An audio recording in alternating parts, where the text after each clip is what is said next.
Makin kesini semakin banyak tuh sebenarnya teman-teman yang cari sebuah laptop tapi dengan kombinasi yang tergolong komplit, di mana secara performa punya kemampuan yang bisa diandalkan untuk ngimbangin kebutuhan harian, namun di sisi lain juga mau tebus dengan harga yang bersahabat lah di kantong kita.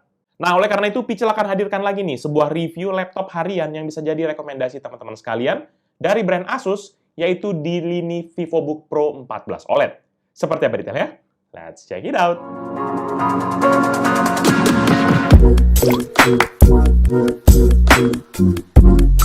Halo guys, balik lagi bersama Picel, dan kali ini kita akan bahas lagi sebuah laptop dari Asus, yaitu Asus VivoBook Pro 14 OLED M3400Q.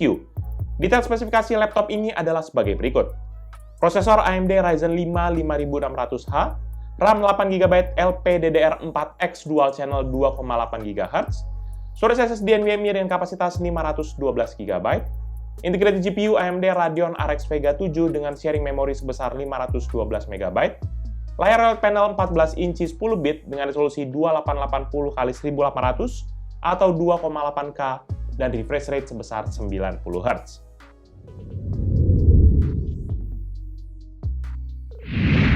Untuk urusan tampilan, laptop ini sendiri tuh hadir dengan bentuk yang gak jauh berbeda dengan mayoritas desain VivoBook pada umumnya.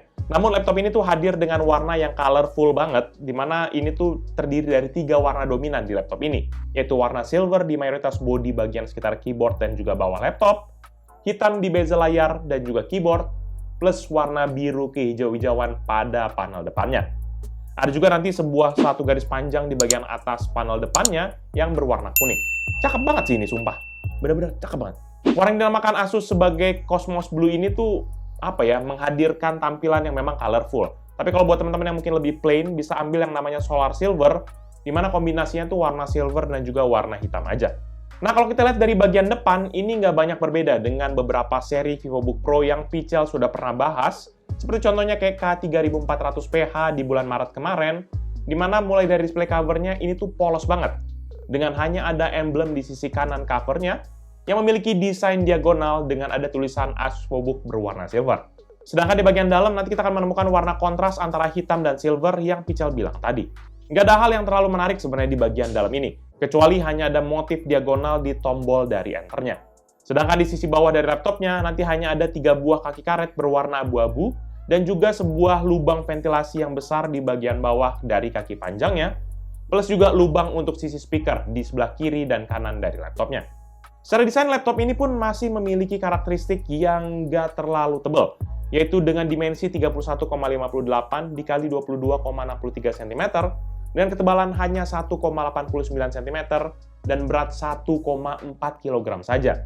Dengan dimensi segini sih memang menjadikan laptop ini bisa enteng dan juga enaklah dibawa kemana-mana, tanpa kita terlalu membebani akan barang-bawaan kita. Ringannya produk ini juga dikontribusi sedikit banyak oleh pemakaian plastik di bodi laptop ini, sehingga sudah pasti kalau teman-teman tanya soal flex, maka akan terdapat tuh flex di mayoritas bodi dari laptop ini, seperti contohnya display cover dan juga bahkan hingga area keyboardnya. Dan untuk bagian I/O portnya, laptop ini sendiri memiliki port di sisi kiri dan kanan laptop. Mulai dari sisi kiri nanti kita akan menemukan 2 port USB Type-A 2.0, 1 slot microSD card, dan 2 buah LED indikator untuk power dan juga battery charging status. Sementara di sisi kanan kita akan menemukan 1 port charging, 1 port USB Type-A 3.2 Gen 2, 1 port Full HDMI 1.4, dan 1 combo audio port 3,5 mm. Untuk urusan port, Picel sejujurnya nggak ngerti lagi ya, kenapa masih begini-begini aja pilihannya. Masih hadirnya 2 unit USB 2.0, plus juga absennya port USB Type-C, menjadikan tanda tanya besar buat Picel. Minimal USB Type-C itu zaman sekarang harusnya ada lah. Tapi ujung-ujungnya balik lagi, kalau teman-teman nggak pakai ada port Type-C-nya sih nggak masalah. Tapi kalau buat Picel yang banyak banget Type-C-nya, jadinya masalah besar sih.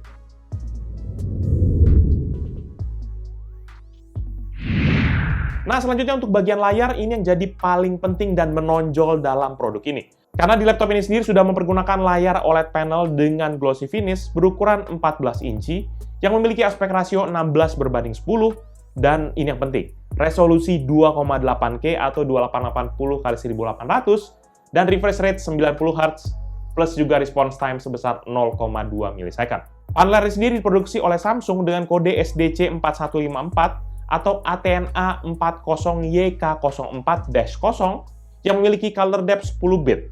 Dengan color koreksi 100% DCI-P3, 125% sRGB, dan 98% Adobe RGB. Untuk tingkat kecerahan maksimumnya pun, panel ini mampu menghasilkan hingga 600 nits dan juga kontras rasio 1.000.000/1. Nggak sampai di situ aja, karena layar laptop ini pun juga punya tuh segudang sertifikasi yang dijamin bakal bisa memanjakan mata kita. Mulai dari Pantone Validate buat memastikan akan akurasi warna yang tepat gitu ya. VESA Certified Display HDR True Black 600 untuk tingkat kontras warna yang dalam dan juga jelas lebih cerah, hingga TUF Rainland Certified untuk menjaga mata kita itu tuh nggak gampang capek melalui filter cahaya biru hingga 70%. Untuk kualitas nggak usah ditanya lagi lah ya untuk urusan layar ini. Ini udah one of the best, apalagi kalau bandingannya sama laptop-laptop sekelas yang masih pakai, contohnya layar IPS panel aja deh. Warnanya ini jelas cerah karena pemakaian panel OLED, ditambah juga dengan resolusinya yang tinggi dan juga sederet sertifikasi tadi. Ini bisa dibilang jadi paket komplit lengkap dan juga paling top markotop buat menemani hari-hari kita. Apalagi kalau misalnya selama ini kita pakainya cuma TN panel, beda jauh bro. Lebih lanjut, layar ini sendiri memiliki screen to body ratio hingga 85%. Hal ini dikontribusi oleh bezel sebesar 0,6 cm di sisi kiri dan kanan, 1,1 cm di sisi atas yang sekaligus ditemani oleh sebuah webcam, dan 1,4 cm di sisi bawah yang bersamaan dengan tulisan Asus VivoBook berwarna putih. Nanti layar beserta juga dengan bezelnya ini tuh akan ditopang oleh dua buah engsel yang berada di sisi kiri dan kanan, namun disatukan melalui cover engsel plastik di bagian tengah. Dan dalam penggunaannya, engselnya ini sendiri tergolong ringan banget, sehingga kita bisa nanti buka layarnya hanya dengan satu jari saja. Dan ini nanti juga untuk engselnya support akan bukan layar hingga 136 derajat, sehingga tergolong normal, nggak terlalu lebar, tapi juga nggak terlalu sempit.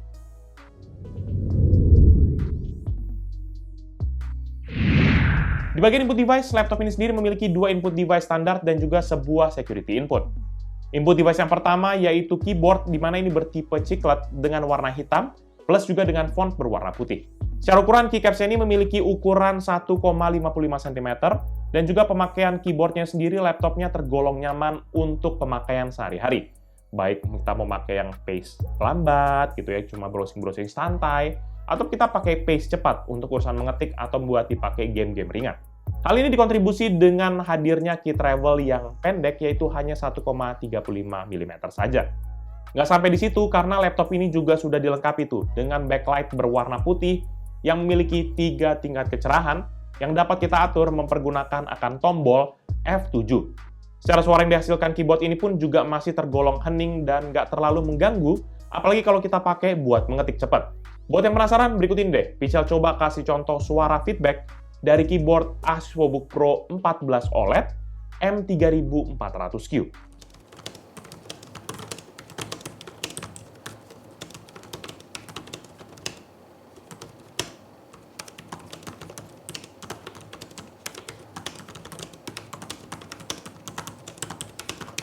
Untuk input device kedua yaitu touchpad, di mana ini memiliki ukuran 12,9 x 7,4 cm dan berada tepat di tengah dari area palm rest-nya.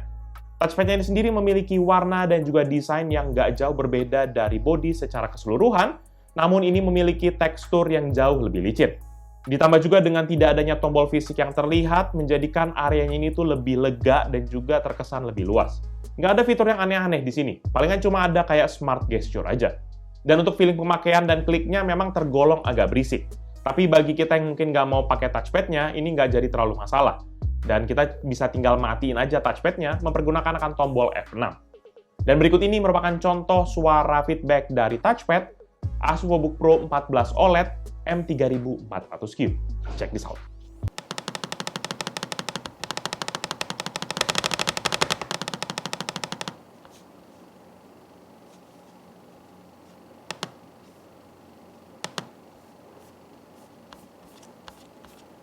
Lalu yang terakhir yaitu security input, di mana laptop ini sendiri memiliki sebuah fingerprint reader yang menyatu dengan tombol power yang ada di sisi sebelah kanan atas dari keyboardnya.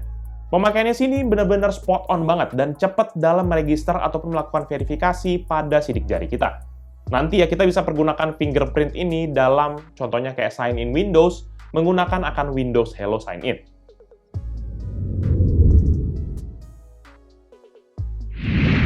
Kalau kita ngomongin soal performa, maka laptop ini sendiri ditenagai oleh prosesor AMD Ryzen 5 5600H dari arsitektur Zen 3-nya AMD. Prosesornya ini sendiri memiliki arsitektur 7 nanometer dengan konfigurasi 12 inti, yaitu 6 inti fisik dan juga 6 inti virtual, serta TDP 45 Watt.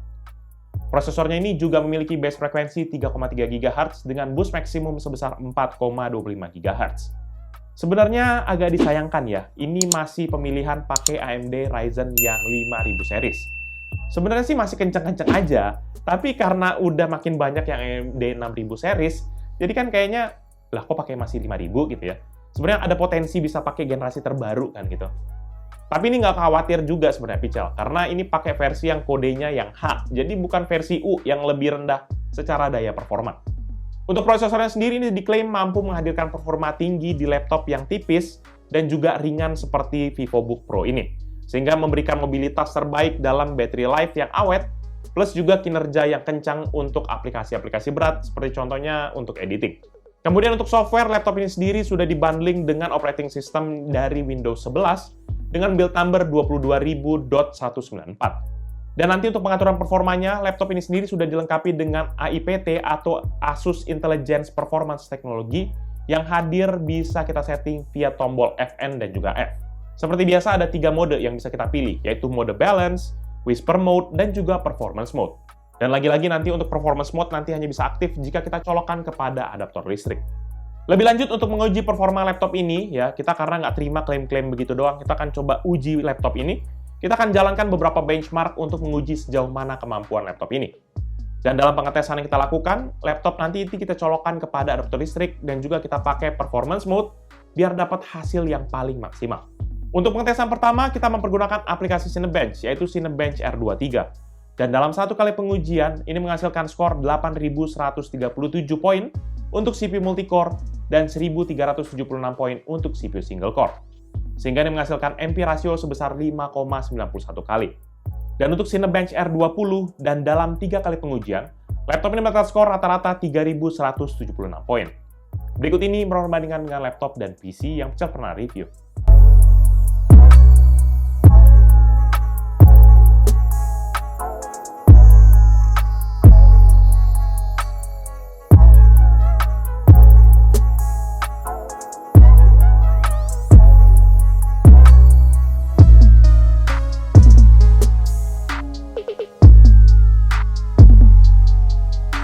Untuk rendering test BMW di aplikasi Blender, laptop ini menyelesaikan 1 frame dalam 3 kali pengujian dengan waktu rata-rata 4 menit 57 detik untuk CPU test dan 6 menit 54 detik untuk GPU test.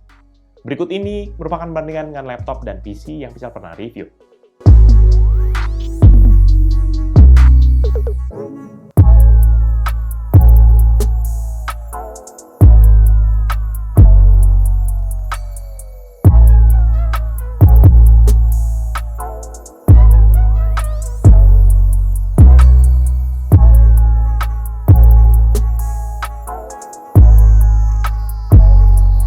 Selanjutnya untuk PC Mark 10 sebagai gambaran overall performa dari laptop ini, skor yang didapat adalah 10.136 untuk Essential, 7.871 untuk Productivity, dan 5.869 untuk Digital Content Creation. Secara rata-rata, laptop ini mendapatkan skor rata-rata yaitu 5.567. Berikut ini perbandingan dengan laptop dan PC yang bisa pernah review.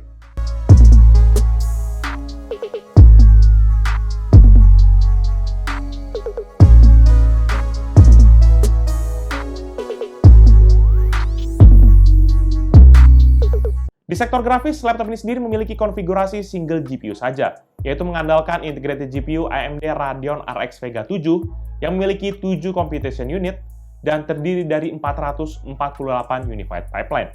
GPU ini sendiri juga memiliki frekuensi hingga 1,8 GHz saat beroperasi. Dan untuk menguji performa GPU-nya, kita akan jalankan 3D Mark x Pi. Dan hasilnya untuk grafik mendapatkan skor 1099 dan CPU skor sebesar 5465. Sehingga secara rata-rata mendapatkan skor 1.248 poin.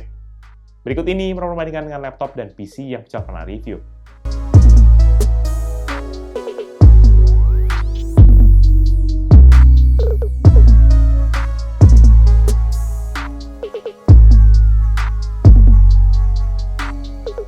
Selanjutnya kita akan tes beberapa game seperti biasa. Dan karena ini mengandalkan akan internal GPU-nya, yaitu Radeon RX Vega 7, maka kita akan coba tes dalam, ya kita kurangin lah resolusinya, yaitu resolusi ke 1280x800, dan juga setting yang disesuaikan untuk bisa achieve playable frame rate.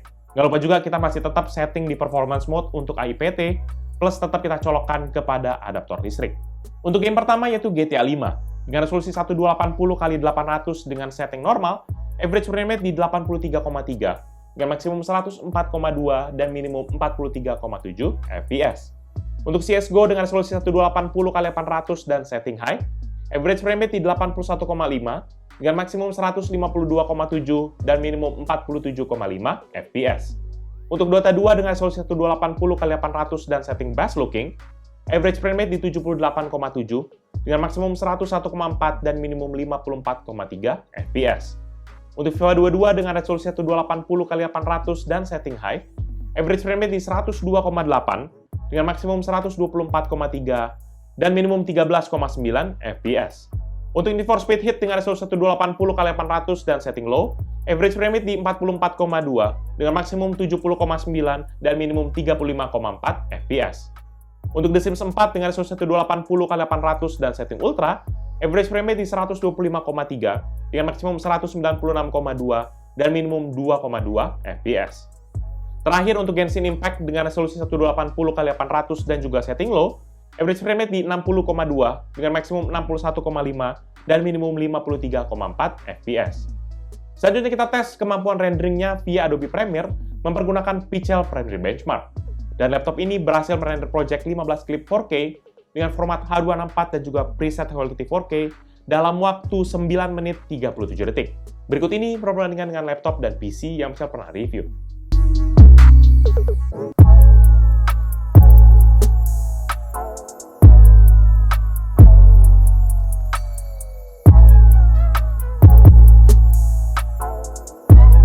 Di bagian storage, laptop ini sendiri mempergunakan SSD NVMe dari SK Hynix dengan kapasitas 512 GB.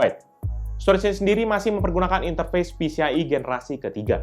Dan untuk pengujian kecepatan storage-nya, seperti biasa, Pixel mempergunakan Crystal Disk Mark, dan hasilnya untuk sequential 1 MB dengan 8 tas 1 thread, sebesar 3,62 GB per second untuk membaca data, dan 3,06 GB per second untuk menulis data. Sedangkan untuk urusan data kecil random 4 KB dengan 1 tas 1 thread, ada di 52 MB per second untuk membaca data, dan 98 MB per second untuk menulis data. Secara performa, laptop ini jelas memiliki performa yang mumpuni. Walaupun hanya pakai AMD seri 5000, tapi ini masih nggak kalah secara performa, terutama dalam pemakaian sehari-hari. Nggak sampai di situ aja, karena untuk urusan game pun ya, kita tes pakai gaming dan productivity seperti video editing, laptop ini pun juga jelas punya kemampuan yang bisa diandalkan. Ditambah dengan kombinasi layarnya yang kinclong dan juga jernih begini, bikin tuh dijamin betah deh liatin nih layar berjam-jam.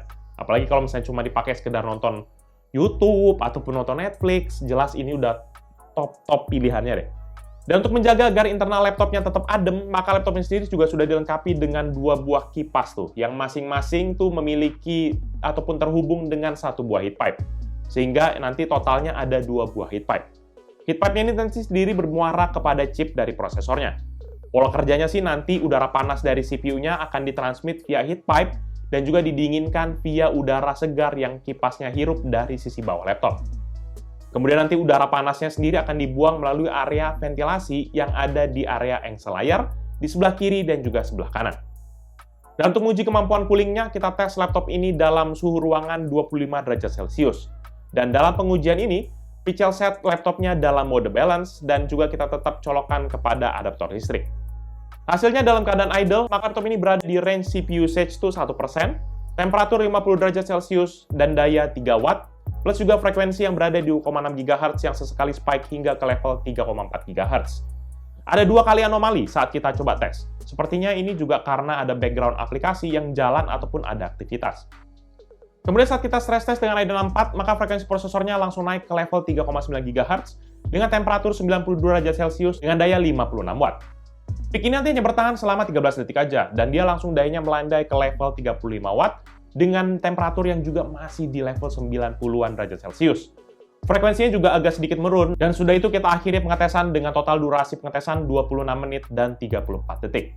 Selanjutnya untuk suhu bodi laptopnya dalam kondisi testing battery modern office di mode balance sebagai ya kayak simulasi lah pemakaian akan sehari-hari, maka setelah kita tes dalam 30 menit pengetesan, suhu panasnya ini tuh terfokus pada area tengah dari keyboard dan juga area layar dekat dengan bezel bagian bawah.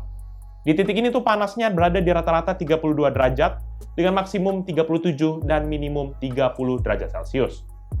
Dan pada sisi bawah laptop, panasnya terfokus pada area prosesor dan juga dari heat pipe-nya, di mana ini memiliki panas di rata-rata 33 derajat dengan maksimum 42 dan minimum 28 derajat Celcius. Kemudian di skenario kedua saat kita stress test, maka panas di dalam laptop ini tuh terfokus di area engsel kiri dan juga engsel kanan, tempat dari exhaust udara panasnya keluar. Ada juga nanti di bagian tengah keyboard dan juga area layar di bagian atas dari bezel bawahnya.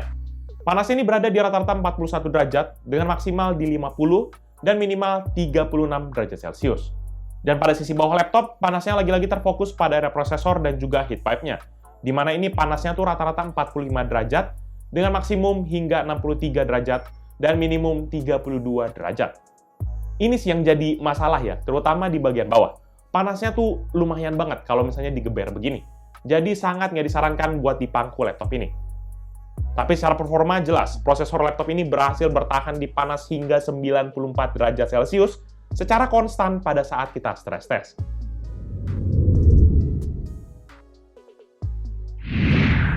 Untuk sektor audio, laptop ini sendiri memiliki dua buah speaker di sisi kiri dan kanan bagian bawah dari laptop. Speakernya juga sudah mendapatkan tuning dari Harman Kardon untuk kualitas audio yang lebih baik. Secara kualitas audio sih ini tergolong bagus. Suaranya lebar, namun juga nggak terlalu sember. Pical coba tes denger lagu dan juga main game, maka kualitas suaranya ini tergolong bagus. Pada saat game pun seperti kayak CSGO ataupun Dota 2, ini juga berasa banget staging audionya. Lebih lanjut saat kita uji di volume maksimum, maka speakernya dapat menghasilkan suara di rata-rata 76,9 desibel dengan maksimum hingga 88,9 desibel. Buat teman-teman yang mungkin penasaran, berikut ini merupakan contoh audio dari laptop Asus VivoBook Pro 14 OLED M3400Q. Check this out.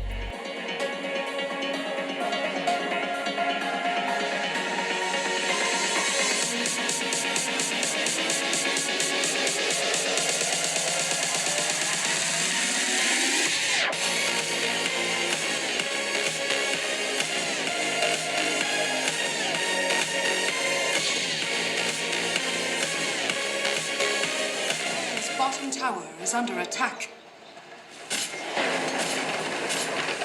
Radiant's middle tower is under attack.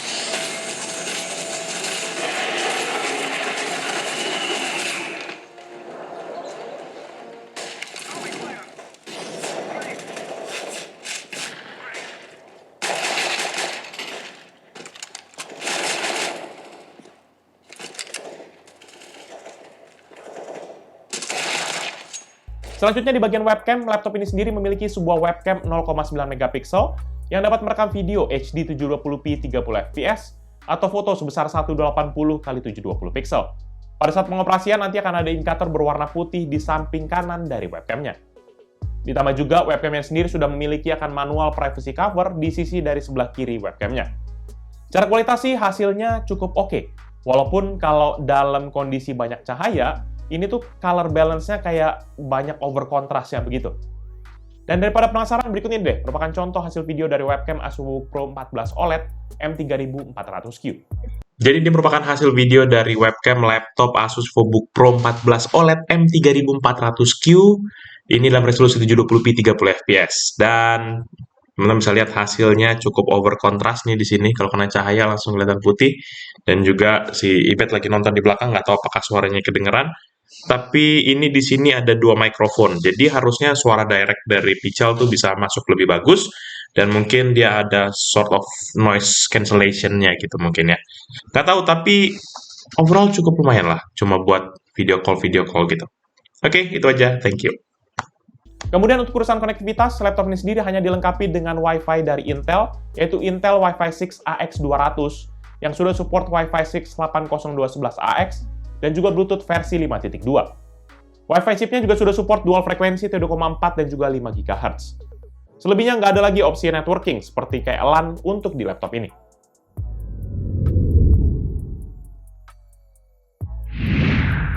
Di bagian baterai, laptop ini sendiri memiliki baterai internal dengan kode C31N1905 dengan kapasitas 50.000 mAh dan berbahan lithium polymer.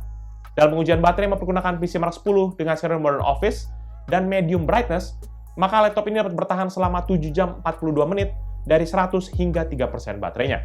Dalam pemakaian normal sih ini jelas tergolong panjang.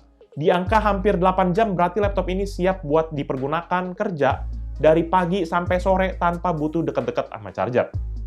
Lebih lanjut, pada saat kita mempergunakan mode gaming plus juga full brightness, maka laptop ini dapat bertahan selama 1 jam 28 menit dari 100 hingga 3% baterainya. Di sini nih juga nggak terlalu wah-wah gimana banget ya. Tapi at least bisa bertahan lebih dari 1 jam aja tuh udah sesuatu banget zaman sekarang. Walaupun ekspektasi Pichel sebenarnya berharap bisa di atas 2 jam sih untuk laptop ini. Nanti untuk pengisian daya, kita bisa menggunakan charger bawaannya yang memiliki output 19 volt 4,74 ampere dengan total daya 90 watt. Dan untuk pengisian dayanya dari 5% hingga 100% ini membutuhkan waktu sekitar 2 jam 12 menit dalam kondisi laptop hidup dan tidak sedang digunakan.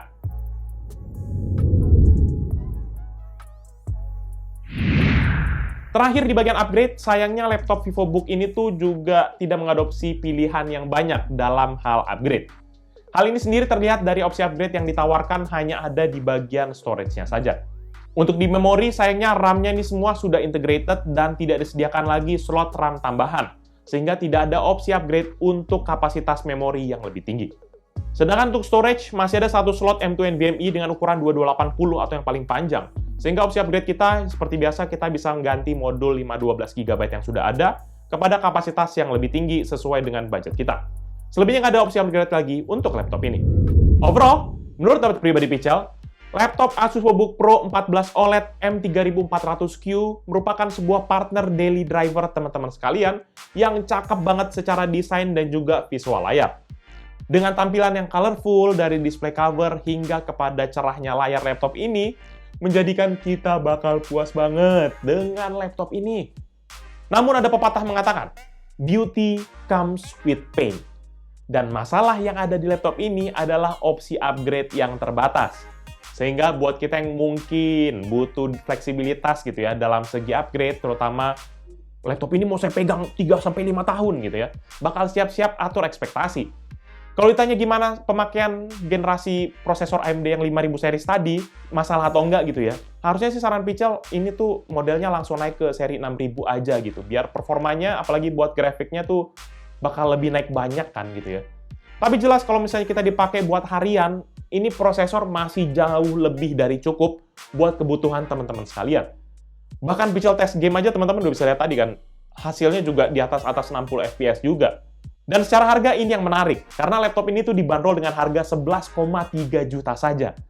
Tapi kalau teman-teman butuh spek yang lebih tinggi seperti Ryzen 7 dan juga RAM 16 GB, maka itu ditawarkan dalam harga 12,8 jutaan aja. Harga yang jelas terjangkau banget, apalagi dengan spek begini. Jelas ini masih worth it banget buat dieksekusi, terutama di tahun 2022 ini. Ada 12 jutaan jelas sih, ini tutup mata Pichel pilih ini. Dan buat teman-teman yang mungkin berminat nanti dengan produk ini atau mau cek produknya, tetap pantengin channel ini, nanti kita akan taruh link dan juga deskripsinya. Jangan lupa juga untuk like dan share video ini, plus kunjungi juga sosial media kita seperti Facebook, Twitter, Instagram, TikTok, Hello, dan jelas website kita yaitu pichelmediagroup.com. Oh ya, teman-teman juga jangan lupa kunjungi YouTube channel kita yang bahas soal game, yaitu Pichel Main Game, ataupun channel satu lagi yang meliput cerita di belakang dari Pichel, yaitu PMG Fans. Jadi itu dia video dari Pichel kali ini. Thank you guys for watching. I'll see you in the next video.